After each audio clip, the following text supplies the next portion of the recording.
Today is Mishael's 17th birthday, so I wanted to sit down with him and ask him a few questions. Christine and I wrote down a few questions for him last night. Today we just celebrated his birthday here at home this evening with Christina's parents, his grandparents, and our family. So I want to ask him, Mishael, I want to ask you a couple, or 17 questions. For your 17th birthday, it's probably his last birthday in Ukraine.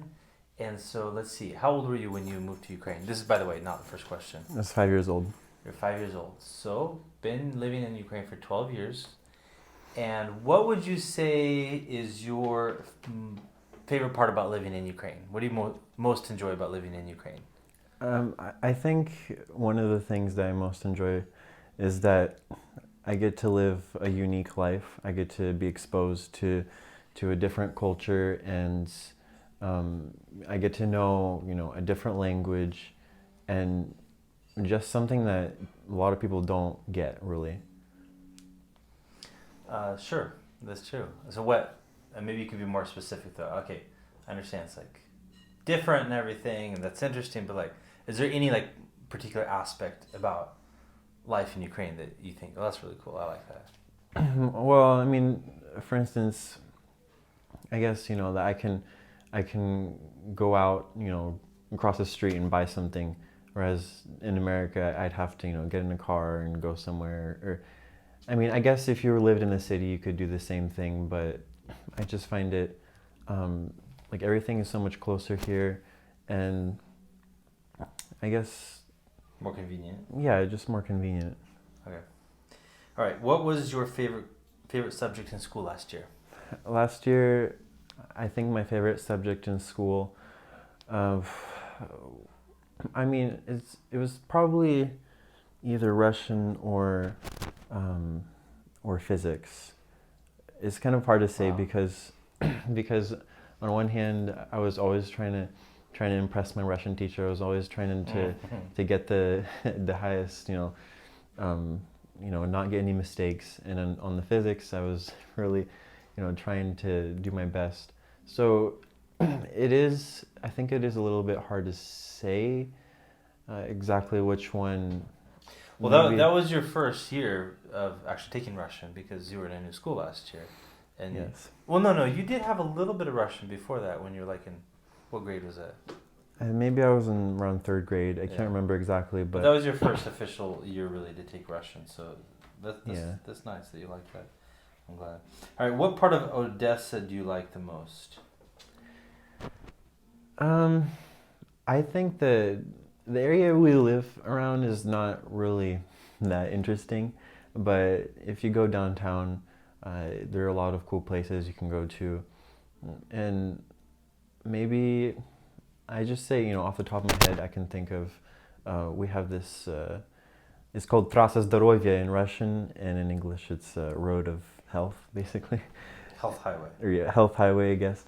And it's just this this road that kind of goes along, along the coast, I guess. Yeah. And lots of trees there, and it's just a really nice time. Well, and then, like, people don't drive cars there. Well, except they have those electric. Well, yeah. It's just, and then there's just a lot of, you can rent bikes, and there are bike lanes you can go on, and it's just a really nice place. Okay, do you have any kind of like the first memory of Ukraine? Like the first thing you remember? Well, what was the first thing you can remember? I think I can remember one memory.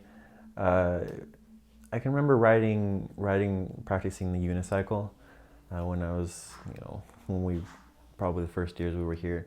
And I also remember I have a good friend, Dima, and I remember I brought up my unicycle, and his uncle was spraying him down with the hose. It was during the summer, so that's probably one of the first memories I actually remember. Do you have some sort of like a favorite memory from the last 12 years in Ukraine? There's a lot to cover, but I mean, I can't. Let me think. Well, I'd say, I can think of something recently, although it's not over the last 12 years. But it was that I got to go on a hike a 4-day hike, and it was. That was pretty tough, though, wasn't it? Yeah, it was a really tough hike. Is it a good memory or bad memory? Well, I mean, now that I look back on it, I think of it as a good memory. Yeah. Because while I was But during actually the time, it was doing kinda the hike, tough. I didn't really. I kind of, started to regret a little bit, but I mean, after all, because I got sick halfway, but it wasn't that bad once I think back on it, and I got to hike some of the tallest mountains in Ukraine, which was really cool. But you've been to Carpathian Mountains a couple times too. with Yes. family. But this time, the time I actually got to experience, I had the full experience where I actually, got to go hiking, got to go, live in tents, and so that's definitely a memorable experience. What about how many other countries have you visited, and what's your favorite country other than Ukraine and the United States? Well, I probably visited around maybe 20 countries. I can't remember for sure because I would have to count them all. But name a few of them. I've been to Hungary, Bulgaria, Slovenia, Czech Republic, Greece, Macedonia. No. Anyway, no, not Macedonia. Greece, Italy, Austria. Austria, Denmark. Well, No. Oh, Malta, yeah. Yeah, I've been to Malta. Just a lot of countries in eastern Ukraine. And Chile and Argentina. Yeah, Chile and Argentina. I should mention those So, because that's pretty. Somebody might get upset if you have a favorite country now, but Well, do you have a favorite country? Well, I mean, How about like a favorite European country and a favorite American country? Okay. I think it really depends on what you mean by favorite. No, I mean like you really by enjoy the scenery. visiting that country or something. Well, I know I visited Austria and I really enjoyed, the views in the mountains, and that was really something that I really liked. We also got to visit the salt mines, which was pretty cool too. What about in the Americas? Well, there are only 3 I can choose from. 4. Well, it's Canada. Well, I mean Canada. I can't really remember Canada really, but I guess. I mean, maybe Argentina because we got to go up the funicular or up the ski lift, and there were some really crazy good views, and just driving along the roads and seeing all the nature was really something that was memorable. Yeah, that was. Okay, a little bit of a different subject. Do you have any kind of a direction for your career? You have one year of school left. What are you thinking after that? Yes, I do. I do currently have a direction that I'm working towards, and that is to join the Coast Guard Academy. It's definitely not something that's easy to do, but for now, it's very selective and it's hard to get in there. But that's sort of my goal for now, and I really don't have any other goal. No plan B. I don't. Yeah, I don't have a plan B because I think that if I'm not accepted into the academy, then I will be able to I'll have a lot of other opportunities because to join the academy requires it requires a lot, and if I can, get near that point, if I have good grades, then I'll have a lot of other opportunities open. Okay. What is your favorite exercise? Yeah, what? Or sport? Well, I guess I could say both. My favorite exercise is maybe, I guess I really like deadlift. Oh. It's just... I do too. Yeah. Sometimes it's definitely hard, but when you kind of get in the mood, then it feels really satisfying to lift a lot of weight. So how much can you deadlift? I think my maximum is 120 kilograms, and multiply that by 2.2 and you'll get that in pounds. So it's like Can't remember. 250 pounds or something like that? Yes. Yeah. Maybe, yeah, I think that's about right. And my favorite sport, I may be a little bit biased, but I really enjoy playing tennis because I've played tennis I've had tennis lessons for about 4 years, and it's just something that really, there's a lot of agility involved. There's a lot of tactics, and it's just really interesting. Mixing and matching the different tactics. So. Mm-hmm. All right. Do you have a role model, or who is a role model for you and why? I guess I could say my grandparents in the States. They're definitely, I think I would consider them a role model because my grandpa, he also served in the military, and just looking at their family and the relationship they have, I definitely consider them a role model. Okay, good. What is one food that you are looking forward to eating when you go back to the States? I would have most things here, but there's a few things, I guess. So, is there anything that you're like, oh yeah, I want to eat that when I go back to the States? I think just a lot of the maybe the candies maybe are enjoyable. Like we got Airheads and all kinds of different. Airheads. Well, I don't know. Just I'm trying to just. I mean, to be honest, I don't really miss food a whole lot. It's not something that I crave, but I mean, I guess some of the drinks there, like ginger ale, and I guess but it's not something that I crave. It's just something that kind of is there. How many languages do you know? Well, I know. And which languages do you know? I know 4 languages, but I know only 2 of them fluently.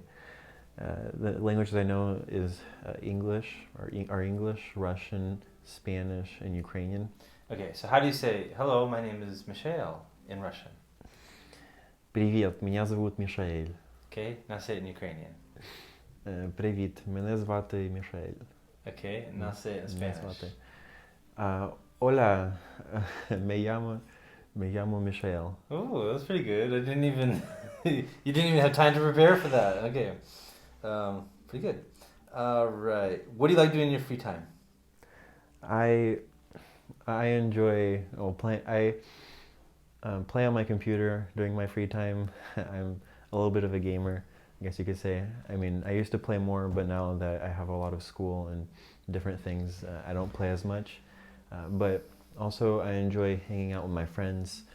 We go outside and we walk around and we talk, and then maybe sometimes I'll just go for a swim at the gym. I mean, I haven't done that a whole lot, but every now and then I'll just go for a swim. Okay. What is one interesting book that you've read? Well, one interesting, I guess I could have 2 categories, because I have a book, a nonfiction book and a fiction book. Okay. I'm not a big reader, but I have read some books. One book that I found pretty interesting is called The Long Walk, and it's a nonfiction book, and it's about these group of men that escape a Siberian labor camp, and it's really interesting. It details about their trek and what kind of difficulties they faced along the way, and I think it's a book I would recommend.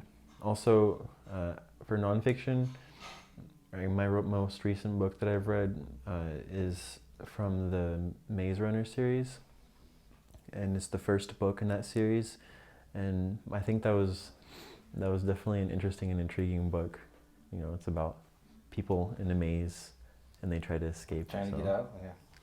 Do you have any pet peeves? Like things that just really annoy you, that you just can't stand, that some people do? This might sound weird, but sometimes people, I notice a lot of the times people don't use the subjunctive case correctly. And Give me an example. Like, a lot of people say "if I was," but that's actually not correct. It's actually "if I were." If I were, a police officer, that's the correct way to do it. And I don't know, but I'm not sure why that I didn't even know about that. I'm not sure why that clicked with me, but I remember I was just thinking about it, and then I was like, wait, that's not right. And then I started noticing everybody that said that. So, okay. I mean, I never really, So, subjunctive case. Yeah. Okay. All right. Okay, Michelle, do you have any favorite scripture verses or sections of scripture? Well, I can't think off the top of my head if I've never had actually, a favorite scripture verse, but I do know that I do know Proverbs is a really good book, and chapter 3 is probably the one remember the most because I've written that one down.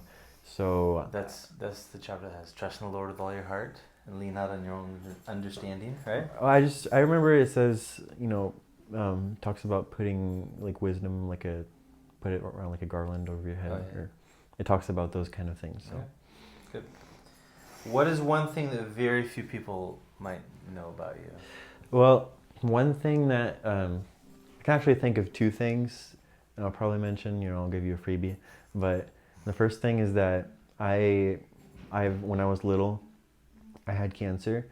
Uh, I'm actually fine right now, so you guys don't need to worry about that for you guys. But the second thing is that about 3 years ago, or more than 3 years ago, I was in a car accident, and I ran a red light. A car hit me, and I broke my wrist, or I cracked my wrist. It was fully my fault, so you guys don't need to feel too bad for me. But I'm perfectly fine now. Okay, and can you describe yourself? This is the last question, by the way. Describe yourself in 3 words. What 3 words would describe you? Okay, well, I would say the first word that I can think of is athletic, because I do enjoy sports, tennis, soccer, as well as swimming and going to the gym. So I would put that in there, although I'm not always consistent at going to the gym. But Okay, athletics first. I would also say that I'm pretty determined. For instance, if I really want something, for instance, when I was 12 years old, I really wanted a computer, so I saved up my money, and I worked in the States, mowed lawns and did all kinds of things, and I bought my first laptop. And then, well, I have to say that I am a little bit lazy because, so I would say athletic, determined, and lazy, because those are kind of awkward things to put together. But. Because I set goals for myself, and then sometimes I end up being lazy about it. For instance, going to the gym. I have a goal to gain more mass, but I end up not forgetting to eat and forgetting to go to the gym. So when you get older, that problem will probably go away. That's true. But. So what tips do you have to overcome laziness? Well, I have a few tips. The first tip was, I would say, having a person that is accountable for you, or that you're accountable to. So, having a buddy or something like that, somebody you go to the gym with, that's definitely really helpful to overcome laziness, because, and it also, if one person is going, then obviously, you'll want to go. And if that person doesn't want to go and you want to go, then that person is more likely to go. And then also another way to overcome that, it's actually a way that I've attempted to overcome my laziness, is that I've created my own fitness account on Instagram, and that sort of spurs me to make new posts more often, and making me going to the gym more often. So if you want to, you could always make some public. I know other people, they make public statements on Instagram or on so that other people hold them accountable. Yeah, so that other people hold them accountable. But I'd say definitely having a buddy or a partner, something like that you can be accountable to, is probably one of the best ways. Very good. All right, thank you, and happy 17th birthday. Thank you.